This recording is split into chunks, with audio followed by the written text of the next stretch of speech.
So here we have the Vauxhall Corsa SRI VX line 5-door on a 17 plate. I'm going to start off by showing you around the outside of the car, and then we'll hop in and run through some controls on the inside. But from the outside you can see that it's a 5-door car with alloy wheels. Let's start off inside the boot and then work our way around the rest of the car from there. So as we approach the boot, you'll see we have plenty of space in there. The rear seat will fold down as one complete unit as well. Okay, so we're just going to work our way back round to the front of the car now, and then we'll hop in and run through some controls on the inside. But now that we've done a full circle of it, you can see it's in great condition the whole way round. Just briefly before I climb in, I think it's well worth seeing the interior from this exterior point of view. You get the red stitching on the seat, which matches the red on the dashboard, the steering wheel and the gear lever gaiter as well. There's plenty to run through on the dashboard by way of controls, so let's hop in and we'll do that right now. Okay, so now that we're inside the car, we're going to start with the dials. On the left-hand side, we have the rev counter, and on the right-hand side, the speedometer. At the bottom in the middle, you can see the total miles for this car are 16,943. At the top of that section, we have the fuel gauge and the coolant temperature gauges. You can change the information displayed in the middle by using controls on the indicator stalk for various different bits of fuel economy information, or that digital readout for the speedometer that you see being displayed now.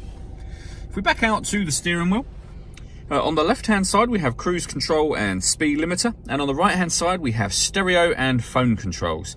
The phone controls, of course, can only be used once you've set up your phone, which is done on the touchscreen in the centre just here. Beside that, this is where you'll find your audio settings. So there's plenty of ways to listen to your music in this car. We have AM and FM radio, DAB digital radio, USB input, and once you pair up your phone, not only can you make and receive phone calls, but you'll be able to stream your music wirelessly as well.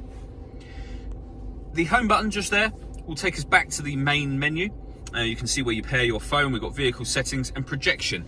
Projection simply means that you can connect up your smartphone via the USB cable that it would have come with originally. And there are certain Vauxhall friendly apps that can be projected up onto this screen. Below that section, we have the air conditioning. So temperatures adjustable on the left, fan speed in the middle, and then the direction of the airflow over on this right hand dial. When you're happy with those settings, hit that button to turn the air conditioning on, or of course back off again. That button there will recirculate the air that's in the car, heating it up or cooling it down quickly, depending on of course the temperature you set there. And then we have the rear heated screen. Underneath that section we have a 12-volt charging socket under this cap, and the USB input that I mentioned previously. And then finally, a 5-speed manual gearbox. All that leaves me to say is thank you for taking the time to watch this video. If you'd like to come and see the car in person and have a test drive, please feel free to call any of our MJA sites. We'd love to hear from you soon.